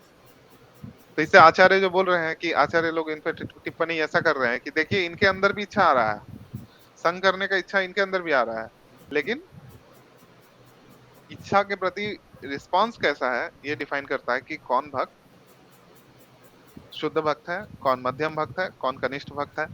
कनिष्ठ भक्त को अगर देखिएगा जो भक्ति में आने के बाद भी वो प्रसादम के पीछे पीछे घूमते रहेगा, या फिर सामने जाके स्टेज पे नाम उसका बार बार अनाउंस हो ऐसा करने लगेगा, हर बार सोचेगा कि मुझे क्रेडिट दे, जय जय प्रभु, मतलब हम आपका नाम के बारे में बोला जाए, इन्होंने आज 100 बुक डिस्ट्रीब्यूट किया तो इनका 100 बार नाम के पीछे जय लगना चाहिए। इस तरह की इच्छाएं देखिए एक्चुअली वो भक्ति में बहुत हानिकारक है। तो जो आप शुद्ध भक्त देखिएगा वो अपना प्रशंसा कभी भी नहीं सुनना चाहते हैं। व्यास पूजा में जो लोग गए होंगे तो वहां पे आप देखिएगा महाराज जो भक्ति विकास महाराज, परम पूज्य भक्ति विकास महाराज बैठ के जब सुनते हैं कि उनके बारे में, जो व्यास पूजा में एक होता है ना कि जो डिसाइपल लोग आएंगे और अपने गुरु के बारे में वाहवाही करेंगे, वाहवाही तो खराब टर्म है, मतलब उनकी प्रशंसा करेंगे, तो वो स्टेज पे बैठ के खुद का प्रशंसा सुनना बहुत ही कठिन कार्य होता है, बहुत कठिन कार्य होता है। और जो शुद्ध वैष्णव होते हैं वो कभी भी अपना प्रशंसा नहीं सुनना चाहते। तो बस यही एक अंतर होता है शुद्ध भक्त में और बाकी भुक्ति मुक्ति कामी और सिद्धि कामी। जो लोग योगी हैं, जो लोग कर्मी हैं, और जो लोग भुक्ति मतलब जो लोग ऐसे ही भोग कर रहे हैं, भुक्ति मुक्ति और सिद्धि कामी। मुक्ति कामी तो जो लोग मुक्ति कामना कर रहे हैं, ब्रह्म के पे और ध्यान कर रहे हैं। योगी तो आप जान ही रहे हैं जो योग साधना करके अष्ट सिद्धियों के लिए प्राप्ति करना चाहते हैं। अभी आप देखिए सबसे इंटरेस्टिंगली हनुमान जी के पास अष्ट सिद्धि है, तो पढ़ते हैं ना हनुमान चालीसा में, अष्ट सिद्धि नो निधि के दाता स्वर दीन जानकी माता, अष्ट सिद्धि है, लेकिन वो उनको कोई इंटरेस्ट नहीं है अष्ट सिद्धि में। आप पूरा रामायण पढ़ लीजिए, कहीं भी एक लाइन भी आ जाए कि हनुमान जी को बहुत इंटरेस्ट है अष्ट सिद्धि प्राप्त करने में। लेकिन अगर आजकल आप देखिएगा थोड़ा भी किसी को योगा मेडिटेशन सो कॉल्ड करेंगे तो उनके सबसे पहले उनकी इच्छा जाएगा कि अष्ट सिद्धि, ये सिद्धि ही प्राप्त करना है, सिद्धि ही प्राप्त करना है। तो वो एक्चुअल लक्ष्य नहीं है, सबने अपना अपना मत बना लिया है। आप देखिए हनुमान जी जो अष्ट सिद्धियों के दाता है, वो भी भगवान का सेवा करना चाहते हैं और तुच्छ भक्त बनना चाहते हैं, भगवान के तुच्छ भक्त। आप पूरा रामायण में देखिएगा, रामायण में आप देखिए हर कोई जो भी भगवान का भक्त है वो थोड़ा ना थोड़ा भगवान का सेवा करना चाहते हैं। तो ऐसा नहीं है कि हम सिर्फ खुद को डिक्लेयर कर देंगे कि हम भगवान के भक्त हैं और भगवान का सेवा नहीं करेंगे। ये सारे श्लोक एक्चुअली तभी हमें समझ में आएंगे जब हम निस्वार्थ भाव से भगवान का सेवा करना स्टार्ट करेंगे, वैष्णवों का सेवा करेंगे, तब हमें ये सब समझ में आएगा। अभी तो थियोरिटिकली समझा दिया, लेकिन प्रैक्टिकली अगर इसको अनुभव करना है और इस प्रकार का हमें बनना है, तो फिर इसको सेवा करना पड़ेगा, भक्तों का भगवान का सेवा करना होगा। धीरे धीरे करके समझ में आएगा। और भगवान का जो इच्छा है, वैष्णवों का जो इच्छा है, उस हिसाब से चलना चाहिए। खुद का प्लान नहीं बनाना चाहिए। खुद का प्लान बनाएंगे तो उसमें फेलियर निश्चित है। लेकिन कोई एक गाइड अगर हमें गाइड करके कोई टास्क दे रहे हैं, कोई इस प्रकार के एक्टिविटीज में लगा रहे हैं, भगवान की सेवा में लगा रहे हैं, जैसे कुछ भक्त होते हैं मुझे सिर्फ प्रसादम का सेवा करना है, तो फिर वो बहुत ही लो लेवल पे हो जाएंगे। मुझे बुक डिस्ट्रीब्यूशन नहीं करना है, मुझे हरि नाम संकीर्तन नहीं करना है, अपने सिलेक्टिव हो जा रहे हैं। ऐसा नहीं है, हर चीज में भगवान की सेवा करना चाहिए। किसी ना किसी प्रकार से मन को भगवान की सेवा में लगाना चाहिए। तो हम लोग यहाँ स्टॉप करेंगे। अगर आप लोग का कोई भी प्रश्न हो तो ये, अब देखिए जो पहला श्लोक हमने पढ़ा 2.69, उसका सारांश क्या है कि जो भौतिक इंद्रियवादी जो सुख है, जो भौतिक इंद्रियवादी लोग हैं, चाहे वो कितना भी प्रगति कर ले, क्योंकि वो ये नहीं समझते कि कृष्णा भगवान है और आत्मक साक्षात्कार के प्रति वो अनइंटरेस्टेड है, कोई जिज्ञासा नहीं है, इसीलिए उनका हर प्रोजेक्ट फेल है। हर प्रोजेक्ट फेल है। मैं सुन रहा था गुरु महाराज एक बार बोल रहे थे, जब एल्बर्ट आइंस्टाइन, आई थिंक वो पहले चले गए थे, 1940s 1950s में थे, तो भक्ति विकास महाराज बोल रहे थे कि एक्चुअली अगर एल्बर्ट आइंस्टाइन और 30 साल तक रुक जाते हैं, या 30 साल बाद उनका जन्म होता, तो उनको श्रील प्रभुपाद के बुक्स मिलते हैं और फिर वो अपने जीवन को और भी ज्यादा साक्षात्कार मतलब कर पाते, आत्म साक्षात्कार कर पाते। तो जो भी लोग यहाँ पे रिसर्च कर रहे हैं, जितने भी भौतिक जगत में, उनका सारा प्रोजेक्ट एक्चुअली फेल होने वाला है, क्योंकि अंत में अगर भगवान का सेवा नहीं लगा, भगवान में हमारा मन नहीं लगा, तो फिर हमें क्या होगा, अधो गच्छन्ति तामसः, हम लोग नीचे के योनियों में चले जाएंगे। तो आप जैसे देख सकते हैं रजोगुण में, सत्वगुण में जो लोग रहते हैं वो कहाँ जाते हैं, ऊपर के लोगों में जाते हैं, स्वर्ग है, इस तरह के लोगों में जाते हैं। जो लोग रजोगुण में रहते हैं वो कहाँ जाते हैं, इसी भूलोक में। तमोगुण वाले तो नीचे जाते हैं ना, नरक लोक और जो नीचे के लोक है उसमें। यही भूलोक में ही रहेंगे रजोगुण वाले। हाँ, हो सकता है किसी यही जानवर के यही फॉर्म जन्म में होगा। भी, बट हाँ, उनका चेंज हो सकता है योनि, लेकिन वो यहीं पे रहेंगे। तो इस प्रकार से आप देखिए, महान महान नेता, महान महान साइंटिस्ट जितने हैं, आप एक्चुअली गीता के ज्ञान से देख के बता सकते हैं कि वो लोग कहाँ गए हैं। एक्चुअली आप देख सकते हैं और बता सकते हैं कि कहाँ गए हैं। महान महान जो लोग पॉलिटिकल एक्टिविटीज करते हैं, वो लोग फिर से यही जन्म लेते हैं, फिर से इसी संसार में जन्म लेते हैं फिर से। और जो लोग आत्म साक्षात्कार के प्रति पूरी तरह से नेग्लेक्ट कर देते हैं, वो लोग फिर नीचे के लोकों में, तल अतल वितल सुतल पाताल और नरक लोकों में जन्म होता है उनका। एनीवेज, यहाँ स्टॉप करेंगे। किसी का कोई प्रश्न है कुछ इस श्लोक के रिलेटेड, अगर कोई प्रश्न है तो पहले वो लेंगे, कुछ जनरल क्वेश्चंस फिर हम लोग बाद में लेंगे। हरे कृष्णा, श्रील प्रभुपाद की जय। है क्या इस श्लोक से रिलेटेड? प्रभु इस श्लोक से रिलेटेड ये है, हरे कृष्णा प्रभु जी। हरे कृष्णा माता जी, बोलिए। प्रभु जी, रेफरेंस टू आई मीन श्लोक से रिलेटेड क्वेश्चन ये है कि, क्वेश्चन नहीं मतलब मैं शायद मैंने कहीं पे सुना था किसी कथा में कि सतोगुण में होना भक्ति के लिए हेल्पफुल है, पर हाँ। ऐसा जरूरी नहीं है कि हर कोई इंसान जो सतोगुण में है वो भक्त या भक्ति में मतलब वैसा हो। सही। Correct. जस्ट उस पे आपका पॉइंट हाँ, ये सही है। सतोगुण एक्चुअली एक लैडर की तरह है, तमोगुण रजोगुण सत्वगुण। सत्वगुण के एक्टिविटीज वो भक्ति के लिए अनुकूल है, कि जल्दी उठना, जैसे सुबह उठना, वो सत्वगुण में है और वो भक्ति के लिए जरूरी है। हाँ, लेकिन ये बोलना कि सत्वगुण में सब कोई है वो भक्ति ही करेगा, ये जरूरी नहीं है। आप देख सकते हैं जो लोग भी कास्ट ब्राह्मण है, जो कास्ट ब्राह्मण से, जो जन्म से ब्राह्मण है, वो तो मैक्सिमम सत्वगुण वाले एक्टिविटीज करते हैं। उनका ड्रेसिंग भी रहता है कि सत्वगुण में है, सुबह उठ जाते हैं जल्दी, गायत्री करते हैं, ये करते हैं वो करते हैं, लेकिन भक्ति तो इंटरेस्ट नहीं होता है। क्यों? क्योंकि सत्वगुण में भी, क्योंकि वो भौतिक गुण है, सत्वगुण से अहंकार आ जाता है। ज्यादा जो वेद का अध्ययन कर लेते हैं या फिर जिनको नॉलेज बहुत ज्यादा हो जाता है, उससे क्या होता है, अहंकार आ जाता है। और अहंकार आने के फल से उन्हें दिखाई नहीं देता है कि इस गीता को पूरा पढ़ने के बाद भी उनको नहीं दिखाई देगा कि कृष्णा ही भगवान है। आप देखिए जितने सारे सो कॉल्ड योगी और जितने लोग हैं वो तो एक्चुअली सतोगुण में है, लेकिन सब लोग तो ये रियलाइज नहीं करते हैं कि कृष्ण भगवान है। यही गीता पढ़ते हैं, सेम टेक्स्ट, सब कुछ सेम पढ़ने के बाद भी वो ऐसा कंक्लूजन में नहीं आते हैं कि कृष्ण भगवान है। उनका अपना अपना कंक्लूजन है। कोई बोलते हैं कृष्णा लाइट है, कोई बोलते हैं कृष्णा शिव है, कोई बोलते हैं कृष्णा गुरु है, कोई बोलते हैं कृष्णा बहुत पावरफुल योगी है। वो भक्ति में नहीं आते हैं क्योंकि अहंकार आ जाता है अंदर से। तो सत्वगुण भी बहुत ज्यादा अगर कांटेक्ट में रहेंगे तो जैसे इसमें एक स्टोरी आता है, कृष्णा जब सुदामा सुदामा जी बहुत साधना करते थे, तो और एकदम गरीब होके रहते थे, मतलब वो बहुत महान भक्त है, कृष्ण के सखा है, लेकिन कृष्ण को समझ में आ गया था कि इनको अपने साधना के ऊपर अहंकार हो गया है। इसी को काटने के लिए कृष्ण उनको बुलाए, मतलब जब वो आए तो उनको सामने, मतलब उनको घर दे दिया, इतना बड़ा महल के जैसा घर दे दिया, उनके वाइफ परिवार सब उस घर में रहते थे और ये बाहर अपने झोपड़ी में रहते थे। तो उनको ये सिखाने के लिए कि साधना का अहंकार नहीं होना चाहिए, उन्होंने ऐसा किया। तो ये आपका पॉइंट सही है कि सत्वगुण में होना ये गारंटी नहीं करता कि सब लोग भक्ति जीवन में रहेंगे। करेक्ट पॉइंट है। एडिशन टू दैट प्रभु जी, सत्वगुण में होना मतलब इंसान क्लीननेस में भी रहेगा, हाँ, मतलब साफ सफाई है। तो अगर कोई इंसान, मतलब मे बी शायद वो बाद में चेंज हो जाए, बट एट करंट अगर वो ऐसा सोचे कि वो सिर्फ जब कर रहा है बट बाकी चीजें मेंटेन ना भी करे, लाइक कुछ भी, जैसे घर, कई लोग ऐसे होते हैं जो उतना क्लीननेस पे ध्यान नहीं देते, मतलब घर कैसे भी है या हम कैसे भी है, हमारा तो कर रहे हैं। मे बी शायद हम ये होप कर सकते हैं कि धीरे धीरे आप इम्प्रूव हो जाएंगे, बट क्लीननेस भी तो साथ में साथ उतना इम्पोर्टेंट है ना प्रभु, मतलब प्रोग्रेस के लिए। जब में मन नहीं लगेगा ना, अगर ऐसे एनवायरनमेंट में जो एकदम गंदा है, एकदम कचरा है, वहां पे जब में मन नहीं लगेगा। तो आप देखिए जैसे धोती कुर्ता या फिर सिंपल जो इंडियन वैदिक ड्रेस है उसमें आप बैठ के जब करिए, और एक राजसिक जीन्स पैंट और ये सब इस तरह के टी शर्ट वगैरह पहन के जब करिए, आपको डिफरेंस पता चल जाएगा। सेम दिन में, आपको एक दिन में पता चल जाएगा कि डिफरेंस होता है।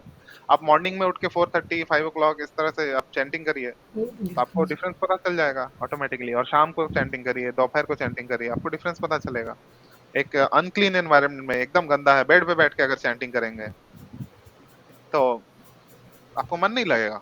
तो जितनी सारे एक्टिविटीज हैं वो एक्चुअली हमारे जो सत्वगुण के एक्टिविटीज हैं वो हमारे भक्ति को असिस्ट करना चाहिए, उसके मतलब उसको फेवरेबल बनाने के लिए सत्वगुण का हम लोग यूज करते हैं। तो महान महान भक्त लोग आप देखिए वो तो टॉयलेट के बगल में चैंटिंग करते हैं। वंशीदास बाबा जी टॉयलेट के बगल में चैंटिंग करते थे, और जानबूझ के टॉयलेट के बगल में करते थे ताकि कोई आके उनको परेशान ना करे। तो वो तो एक शुद्ध सत्व में जा चुके हैं, वो ऐसे भक्त हैं जो जिनको गुण का कोई इम्पैक्ट ही नहीं होता है। लेकिन हम लोग क्योंकि न्यू भक्त है, कनिष्ठ अधिकारी है, कनिष्ठ भी नीचे है, तो एक्चुअली ऐसे एक्टिविटीज, इसलिए रूल्स एंड रेगुलेशंस है, इसीलिए रूल्स एंड रेगुलेशंस है। तो हम लोग जब उसको फॉलो करेंगे तब फिर हमारा जब इम्प्रूव होगा। नहीं तो कोई अगर गंदे एनवायरनमेंट में कंटिन्यूअसली जब करते रहे, एक तो उसका मन ही नहीं लगेगा, और मन नहीं लगेगा तो फिर उसका जप में इम्प्रूवमेंट भी नहीं होगा, वो सिर्फ माला घुमाते रहेगा। जैसे आप देखें, एक होता है तोता, तोता भी हरे कृष्णा करता है। अब बहुत लोग भक्त लोग के घर वो तो नहीं रखते हैं, बट बहुत सारा स्टोरीज मैंने ऐसे सुना है कि तोता भी हरे कृष्णा बोलता है, लेकिन वो तो कोई फायदा नहीं है ना। तोता के जैसा हरे कृष्णा हरे कृष्णा हरे कृष्णा हरे कृष्णा करते रहे तो फायदा नहीं होगा, क्योंकि मन तो नहीं लग रहा है। तो मन नहीं लगेगा तो फिर वो मतलब जन्मों अगर जप करेगा, तो महाप्रभु बोल रहे हैं, बहु जन्म यदि करे श्रवण कीर्तन तब तो ना पाए कृष्ण पदे प्रेम धन। महाप्रभु देखिए यहाँ पे वार्निंग भी दे रहे हैं कि बहु जन्म यदि करे श्रवण कीर्तन, मतलब अगर जन्मों जन्मों तक भी अगर श्रवण कीर्तन करा तो भी कृष्ण का प्रेम धन नहीं मिल सकता है। तो इसीलिए बता रहे हैं मन नहीं लग रहा है जिसका जप में। तो आई हाँ, होप प्रभु इसके बाद जो लोग घर गंदा करते हैं वो घर थोड़ा साफ रखें। हाँ डेफिनेटली रखना चाहिए। तो आप देखिएगा उसमें जो वैदिक कल्चर है वो एक्चुअली भक्ति के लिए बहुत कंड्यूसिव है। मतलब आप देखिएगा नॉर्मली जो लोग नहीं भी फॉलो करते हैं, थोड़ा सा वैदिक कल्चर से अटैच्ड है या उसमें है, तो नीटनेस क्लीनिनेस, जैसे 2 बार नहाना प्रभुपाद ने बोला है, एटलीस्ट 1 टाइम तो नहाना ही चाहिए भक्त लोगों को। तो इस तरह के जो एक्टिविटीज है, फिर किचन में क्लीन कुकिंग कैसे करते हैं ये भी बताया गया है। हर चीज में आप देखिए, फिर ड्रेस जो है कैसे हमें हर रोज नया ड्रेस पहनना चाहिए, क्लीन ड्रेस पहनना चाहिए, बहुत सारी चीजें हैं। तो हर रूल्स रेगुलेशंस फॉलो करेंगे तो हमारा मन शांत रहेगा। तो प्रभु जी एक और चीज ये है कि हाँ, जैसे ठीक है, मतलब जिनका हम एग्जांपल दे रहे हैं वो बहुत ही उच्च स्तर पे थे, तो वो वॉशरूम से चैंटिंग करे या फिर जो भी, या एक कथा पुरी का भी आता है जहाँ पे एक लड़की सो के उठती है और ऑफरिंग करके मतलब भगवान को खाना बना के देती है क्योंकि उन्हें नहाने की जरूरत नहीं रहती है, ऐसा कुछ मतलब उनका भाव वैसा रहता है और भगवान एक्सेप्ट भी करते हैं। बट ये सब चीजें तो अभी कोई ऐसा बोलेगा कि नहीं मेरे लिए नहाना पॉसिबल नहीं है बट फिर भी मैं ऑफरिंग तो करता हूँ या करती हूँ, तो वो ऑफरिंग को कैसे हम नहीं मान एक्सेप्ट सकते करेंगे हैं? ना भगवान, नहीं एक्सेप्ट करेंगे। शास्त्र विधि से वो अगर भी नहीं ऑफरिंग कर कोई रहा, ऑफरिंग का कोई पॉइंट है प्रभु की नहीं मेरे से नहा तो पॉसिबल नहीं हो पा रहा बट मैं जो बना के चढ़ा के ही नहीं जैसे खाती हूँ। देखिए अगर जो लोग तो बहुत ज्यादा शुद्ध भक्त है उनको तो जरूरत नहीं है। वो लोग तो अलग ही मतलब उनका एक अलग लेवल का रिलेशन चलता है कृष्णा के साथ, मतलब वो कृष्णा कुछ भी देखते नहीं है उनका। लेकिन जो लोग नए हैं उनका क्यों देखते हैं भगवान? क्योंकि जो गुरु वर्ग जो है उनको ट्रेनिंग दे रहा है कि तुम ऐसा करो, तुम ऐसा करो, तुम ऐसा करो। और वो क्या कर रहा है कि अपने मन से कुछ भी भगवान को ऑफर कर दे रहा है, सो के उठा ऑफर कर दिया तो, लेकिन गुरु ने क्या बोला कि खुद से करो, ऐसा तो नहीं बोला। तो भगवान देखते हैं कि गुरु का आज्ञा नहीं मान रहा है ये, इसलिए भगवान ऑफरिंग को एक्सेप्ट नहीं करते हैं। जैसे देखिएगा बहुत सारे चीजें हैं, बहुत सारे ऐसे भोग भी है जो भगवान एक्सेप्ट नहीं करते हैं। कोल्ड ड्रिंक ला के भगवान को दे दिए थे, बहुत जगह मैंने देखा है एक्चुअली। कोल्ड ड्रिंक लाते हैं, तुलसी पत्ता डाला, भगवान को दे दिया, वो नहीं एक्सेप्ट करते हैं भगवान। नहीं, अगर तुलसी डालो उसमें 50 तुलसी भी डालो, नहीं एक्सेप्ट करेंगे। क्योंकि देखिए अगर भाव है तो एक्चुअली भाव हमारे एक्टिविटीज में भी होना चाहिए, है ना? नहीं तो फिर आप देखिएगा, मैं देख रहा था एक दिन कि लड्डू गोपाल को ऐसे चम्मच से खिला रहे हैं। ये एक ऐसा भाव है। कृष्णा तो खुद ही बोल रहे हैं कि मुझे कैसे अप्रोच करो। तो आप देखिएगा 11th कैंटो भागवतम में वो कृष्णा बता रहे हैं कि कैसे उनका अर्च विग्रह का पूजा होना चाहिए, ये सब बहुत डिटेल्स में बताया है। तो बट प्रभु हम एक्चुअली जैसे हाँ हम अभी खुद ही नए हैं और मतलब ऐसा होता है कि जो लोग हमें जानते हैं या कुछ भी अगर हम उन्हें टोके तो वो जज करते हैं कि ये लोग खुद तो क्या मतलब कितना महान है क्या करता है पता है और फिर हम उन्हें सिखाने जाए मतलब सिखाने इन सेंस अगर जो हमें लग रहा है कि वो गलत हाँ कर ये रहे हैं होता और हम फिर भी बोलने जाए तो ऐसा रहता है कि तुम अपना है। ईगो देखो या तुम अपना कर लो या फिर ईगो क्लैश बोले ना करता है। भी तो भी मन में ऐसा रहता है कि हमारा शायद सुनने को रेडी नहीं रहेंगे तो वहाँ पे बोलना भी सही नहीं लगता, वो कुछ भी गलत करेक्ट। कर रहे हैं तो फिर हम बोल नहीं हाँ, पाते हैं कि तो इसका एक थंब रूल है कि आप बोलिए उन्हीं को जो आपका सुने। डिवोटी लाइन में अगर आप एक बार आ गए हैं, आप देख रहे हैं नहीं मतलब जो आप डिवोटी लाइन में भी प्रभु मतलब डिवोटी में भी तो हर तरह के डिवोटी है, हर हाँ स्तर के डिवोटी है, तो मतलब सबको भी बोल पाना सही नहीं लगता क्योंकि नहीं ऐसा होता है कि वो कहीं ना कहीं से ऑलरेडी गाइडेंस में है, वो उसको फॉलो कर रहे हाँ हैं, हमारे नजर में हमें ऐसा लग भी रहा है कि वो ठीक नहीं कर रहे हैं, फिर भी उनका रहता है कि नहीं हमने तो यहाँ से पूछ रखा है, तो उस तरीके से हाँ हम वही नहीं बोल पाते। वही वो पूछते हैं, एक्चुअली पूछते हैं, लेकिन इस तरह से पूछते हैं, प्रेशर बना के पूछते हैं। एक गुरु से आज्ञा लेना होता है और एक गुरु से मनवाना होता है, तो वो तो हमें वो नहीं, वो छोड़ देना चाहिए उनके, मतलब वी शुड नॉट इंटरफेयर। लेकिन कोई करीबी है आपका बहुत, हम उनके वेल विशर है, वो हमें अच्छे से जानते हैं, तो उनको बैठ के हम मंत्रणा आलोचना उनके साथ कर सकते हैं। लेकिन जानते हैं कि ये द्वेषी है, ये तुरंत मतलब अटैक करेगा हमारे ऊपर, तो फिर छोड़ देना चाहिए। वो कृष्णा कृष्णा उनके साथ डीलिंग करेंगे, कृष्णा सिखाएंगे, खुद ही सिखाएंगे। प्रभु जी बट वाइल प्रीचिंग अगर जैसे अभी हमारा भक्ति विक्षर प्रोग्राम चल रहा है उसमें कई हाँ इनिशिएटेड डिवोटीज भी आते हैं लेक्चर देने के लिए ही, हम्म। और उन्हें वैसे लोग अगर प्रसाद ऑफर करें जो मतलब पूर्णतः शुद्ध रूप से नहीं बनाया गया हाँ तो फिर मतलब प्रीचिंग के लिए तो लोग किसी भी हद तक जाते हैं, वो लोग भी जा रहे हैं बट हम्म उन्हें मतलब एक इनिशिएटेड इंसान के लिए ऐसा प्रसाद ग्रहण कर पाना मतलब वो मे भी हम्म अनोइंगली कर भी रहे हैं प्रीचिंग के लिए बट देखने से अल्टीमेटली तो वो हानि करेगा, हाँ वो हानि करेगा उनको भी। बट उस केस में हमें क्या करना चाहिए ना, मतलब हमें अवॉइड कर देना चाहिए वो प्रसाद, वो हमें अवॉइड कर देना चाहिए, हमें नहीं ग्रहण करना चाहिए। वो ले रहे हैं उनके लेवल पे, अगर वो सोच रहे हैं कि ठीक है कुछ नहीं होगा उनको, तो लेने दीजिए। बट प्रभु पहले जन्म फॉर था चक्करी। एग्जाम्पल कल को हाँ अगर हम मान के चलते हैं ऐसा कि कल इन द फ्यूचर अगर कभी ऐसा हुआ कि हम लीड कर रहे हैं और हम ऐसे घरों में जा रहे हैं और तब हम इनिशिएटेड है तो फिर उस केस में हम मना तो नहीं कर सकते और वो नहीं मना साबित क्यों करेंगे ना, कर रहे हैं वो हमें उनको पता भी है। सिखाएंगे फिर। जब हम उस पोजीशन पे आएंगे तो फिर हम मना कर सकते हैं, सिखा सकते हैं लोगों को। अभी मुझे क्लास देने के लिए बोला है, ठीक है, और मैं आके उनको सिखा रहा हूँ तो उनको बुरा लग रहा है, तो फिर कैसे ही भक्त है वो? हाँ, what kind of devotee is he? लेकिन अगर मैं स्टूडेंट हूँ और जाके उनके घर में फॉल्ट फाइंडिंग करूँ तो वो अलग है।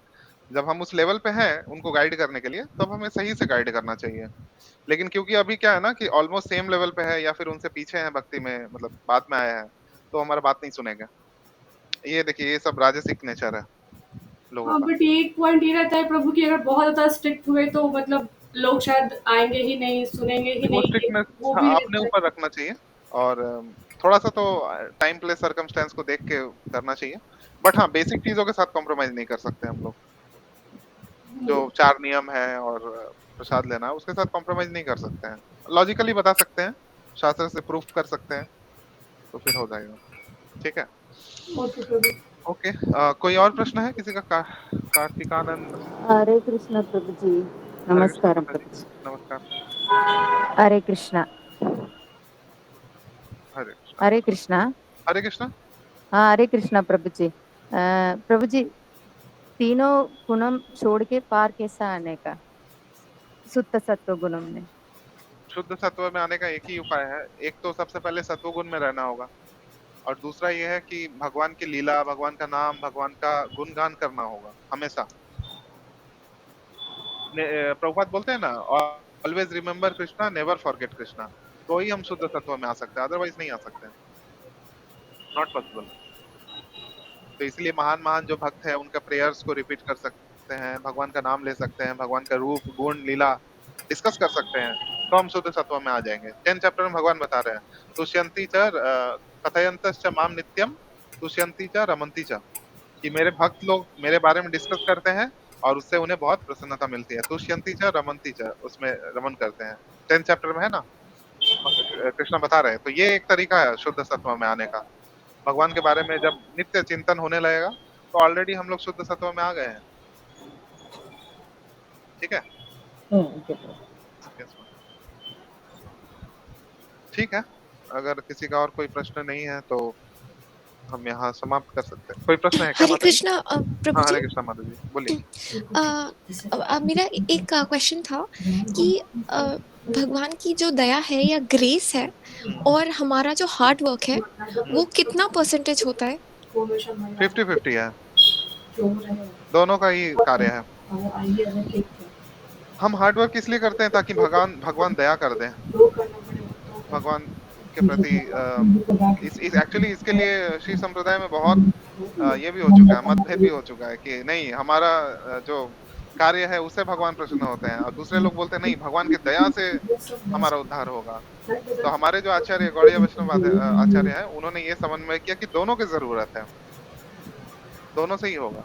दोनों का जब मिश्रित, जब हम भगवान के प्रति हार्ड वर्क करेंगे, जब भगवान के लिए हम सेवा में बहुत सारा अपना योगदान करेंगे, तब भगवान का कृपा होगा। भगवान डायरेक्टली ऐसे नहीं बैठ के कृपा कर देंगे कि लीजिए कृपा हो गया, ऐसा नहीं करते हैं। भगवान हमारा इंटेंट, हमारा हमें टेस्ट करते हैं, परीक्षा लेते हैं, और फिर फाइनली जब भगवान पूरी तरह कन्विंस हो जाते हैं कि हाँ, ये अभी कृपा का पात्र है, तो फिर भगवान कृपा करते हैं। लेकिन हाँ, ऐसा हैविंग सेड दैट, ये इटर्नल प्रिंसिपल नहीं है। भगवान किसी पे भी कृपा कर सकते हैं, किसी पे भी कर सकते हैं। अब वो भगवान का क्या बोले, डिस्क्रिशनरी पावर है, भगवान कर सकते हैं। मतलब ऐसा भी हो सकता है, हमने देखा कि कोई भक्त है, वो मतलब उस स्टैंडर्ड पे नहीं है, उस लेवल पे नहीं है वो, लेकिन भगवान का कृपा उसके ऊपर हो गया। तो भगवान का ये सोल, मतलब होता है ना, क्या बोलते हैं इसको, डिस्क्रिशनरी पावर। जैसे इंडिया में भी प्रेसिडेंट को कुछ पावर्स ऐसे दिए गए हैं जो वो अपने मन के हिसाब से कर सकते हैं। लेकिन जो जनरल प्रिंसिपल है कि भगवान के लिए हार्ड वर्क और दया दोनों ही इंपॉर्टेंट है। कृपा और चेष्टा, इसको बोलते हैं, चेष्टा और कृपा दोनों ही इंपॉर्टेंट है। हमारे लिए तो दोनों ही होगा इस लेवल पे। जी प्रभु जी, और एक और क्वेश्चन है। तो हाँ। जैसे आपने बोला कि हमारा एंड दीप प्रभु जी ने भी बोला कि हमारा end goal, aim, motive, purpose has to be Krishna भगवत प्रेम। प्रेम। हाँ, हम्म, अ, कृष्ण प्रेम, राम प्रेम, जो भी। तो जैसे ये तो like higher like level of realization है कि हम्म, अम, हम यहाँ पे इस बात पे इसलिए आए हैं क्योंकि हमें कुछ तो प्रॉब्लम दिखाई दिया in our current way of life कि ये हम जहाँ जा रहे हैं वो सही नहीं है, एंड इससे बेटर कुछ है। तो तब हमको रियलाइज हुआ कि हाँ, ये दुखालय है, यहाँ से निकलना है, एंड उसके लिए हमें हार्ड वर्क, ये प्रोसेसेस, इतने पाथ्स हैं, ये सब फॉलो करने होंगे, एंड तब हम वहाँ पहुँचेंगे। तो रादर देन हमें वहाँ वो पहुँचने के जगह, लाइक अगर आप बोलते हैं कि भगवत, तो वो हमें इस शरीर में भी तो मिल सकता है कि हम बहुत लोग हम्म, होते हैं जो जिनको सेल्फ रियलाइजेशन अभी ही हो गया और उनको कहीं नहीं जाना। जैसे आपने बोला कि भक्त देखेगा भी नहीं कि हाँ, उसे मुक्ति मिल रहा है कि नहीं, तो वो नहीं, जाएगा ही नहीं, वो कभी नहीं छोड़ के जाएगा। बट क्या वो लाइक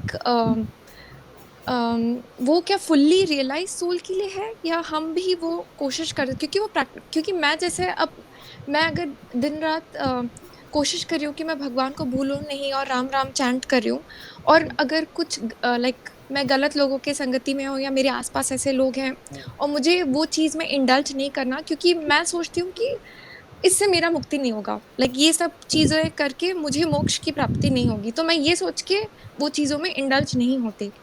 तो मैं उसे कैसे टर्न करूँ कि मुझे इससे भगवत प्रेम नहीं मिलेगा, क्योंकि वो मुझे नेक्स्ट लेवल ऑफ और डिफिकल्ट लेवल ऑफ रियलाइजेशन लगता है कि अगर आपको भगवत प्रेम ही चाहिए, आपको कहीं जाने का तो जरूरत ही नहीं है। आपको आपका तो फिर इच्छा भी नहीं होगा कि आप वैकुंठ जाएं, या आपको तो हाँ, एक बार मिल इच्छा गया नहीं तो वो आप इच्छा होता है, इच्छा होता है कि भगवान के सेवा करे डायरेक्टली, लेकिन ऐसा नहीं है कि भगवान अभी जाना, अभी जाना, अभी जाना है। अगर आपकी इच्छा है तो बुला लीजिए, नहीं इच्छा है तो यहाँ रखिए, अपना सेवा में लगाए रखिए। ऐसा मेंटालिटी होता है एक भक्त का, कि भगवान की इच्छा सर्वोपरि।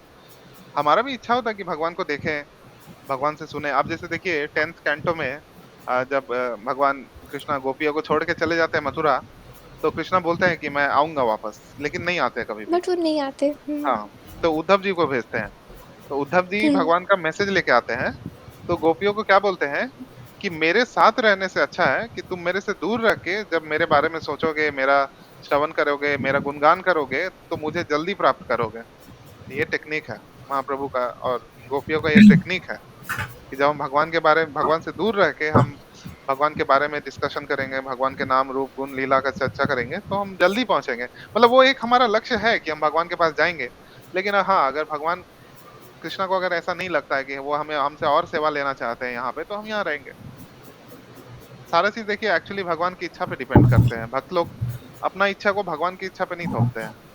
वो ऐसा बोलते हैं कि ठीक है भगवान, अगर आप अपने साथ रखना चाहते हैं तो अच्छी बात है, नहीं भी रखना चाहते हैं तो जैसे हम शिक्षाष्टकम में यह है ना, मम जन्मनि जन्मनि मम जन्मनि जन्मनीश्वरे भवतात् भक्ति रहैतु कितोई। The only thing I desire is your devotional service life after life. तो वहां पे भी कुछ नहीं बोल रहे कि मुझे बुला लीजिए वहां या फिर, लेकिन आप अगर तुलसी का जो हमारा आरती है उसमें अगर पढ़ेंगे, तुलसी कृष्ण प्रियसी नमो नमः, ब्रज राधा कृष्णा सेवा पावो यही अभिलाषी। देखिए इसमें अभिलाषा क्या है, ब्रज राधा कृष्णा सेवा पावो, मतलब ब्रज में राधा और कृष्णा का सेवा करेंगे, ये हमारा अभिलाष इच्छा है, गोल है। लेकिन आप देखिए दोनों फिर कॉन्ट्रडिक्टरी हो जा रहा है, नहीं है कॉन्ट्रडिक्टरी। क्योंकि अगर भगवान की इच्छा होगा कि हम उनके साथ रह के वहां सेवा करें, तो हम वहां जाएंगे। लेकिन अगर भगवान की इच्छा नहीं होगा, तो हम क्या प्रे करेंगे कि मम जन्मनि जन्मनि ईश्वरे भवतात भक्ति रहे तो की, तो वही आपके साथ रहे, आपके साथ नहीं रहे, लेकिन लाइफ आफ्टर लाइफ आपको भक्ति मिले, बस ऐसा इच्छा है। तो कॉन्ट्रडिक्शन नहीं है एक्चुअली दोनों में। एक्सटर्नली लग रहा है बट इंटरनली है नहीं कॉन्ट्रडिक्शन। तो हम तो जहाँ भी रहें, हम यहाँ भी हाँ, रहें और हम वहाँ भी रहें, हम कहीं भी रहें, हम हाँ, भगवान को याद करें और भक्ति बस। करें। बट यहाँ दुख ज्यादा है, इट इज की बिकॉज हाँ, हमें, यहाँ दुख ज्यादा है तो लेकिन इट यहाँ, एक्चुअली हेल्प्स मोर बिकॉज हाँ हम ज्यादा दुख में हेल्प कर ज्यादा रहे हैं। याद करते हैं। जहाँ दुख एक्चुअली भगवान दुख इसलिए बनाए ही है, और कोई रीजन नहीं है दुख बनाने का, क्योंकि दुख अगर नहीं बनाते तो भगवान का स्मरण कभी नहीं करते हम लोग। लेकिन प्रभु जो शुद्ध सत्व में होंगे, भले ही वो भौतिक हाँ, जगत में क्यों ना रह रहे हो, हाँ वो बाहर या रहते हैं, उनको फर्क पड़ेगा इस यहाँ फर्क नहीं भौतिक पड़ता। दुख से? वही तो। यहाँ का दुख से फर्क नहीं। एक्चुअली एक बार ऐसा हुआ था, कोलकाता में बम गिरा रहा था जापान, वर्ल्ड वॉर 2 के टाइम पे, और प्रभुपाद एक बिल्डिंग के नीचे बैठ के प्रसाद खा रहे थे। तो सब लोग वहां भाग गए कि बम गिर रहा है, बम गिर रहा है। प्रभुपाद नहीं गए वहां, बोले कि ठीक है अभी अगर मरना है तो यहीं पे बम गिर जाएगा, खत्म हो जाएंगे, लेकिन कृष्ण प्रसाद ले रहे हैं तो हम नहीं छोड़ सकते हैं। तो अभी देखिए इम्पैक्ट ही नहीं पड़ता है, इट डजंट इवन मैटर कि मतलब यहाँ से जाना है नहीं जाना है, वो अलग ही एक, क्योंकि वो भगवान के कांटेक्ट में है ना, इसलिए ये जगत भी उनके लिए आध्यात्मिक हो जाता है, आध्यात्मिक शरीर हो जाता है उनका शरीर भी। इम्पैक्ट नहीं होता उससे कि वो यहाँ पे है नहीं है।